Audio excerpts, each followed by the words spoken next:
আজ আমি বানাচ্ছি ডিম ছাড়া গোলা রোল।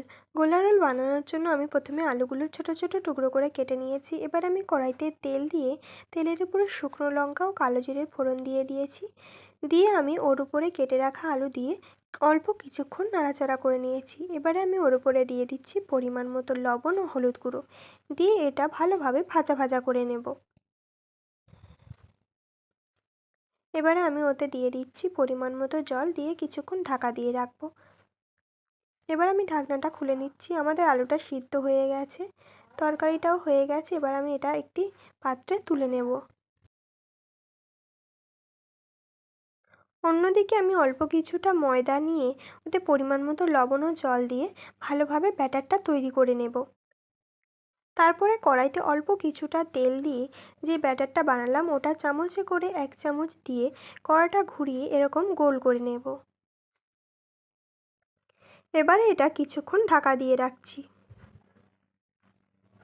আমাদের এটা হয়ে গেছে। এটা একটি প্লেটে তুলে নিয়ে এটা আমি মাঝখান থেকে ছুরি দিয়ে কেটে নিচ্ছি। এবারে আমি এর মাঝ বরাবর আগে থেকে করে রাখা তরকারিটা দিয়ে দিচ্ছি। দিয়ে আমি ওর উপরে দিয়ে দিচ্ছি সস।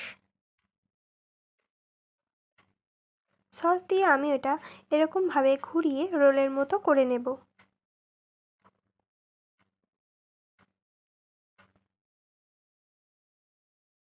আরও কয়েকটা আমি এরকম করে নিয়েছি। এবারে আমি এগুলোকে বেসনের ব্যাটারে কোট করে নেব। নিয়ে কড়াতে তেল দিয়ে তেলের উপরে দিয়ে দেব। দিয়ে আমি এপিঠ ওপিঠ ভালোভাবে লাল করে ভেজে নিচ্ছি। এবারে এগুলোকে আমি তুলে নিচ্ছি। এইভাবেই আমি সবগুলো ভেজে নেব। তাহলে আপনাদের এই ডিম ছাড়া গোলা রোলের রেসিপিটা কেমন লেগেছে অবশ্যই কমেন্টের মাধ্যমে জানাবেন।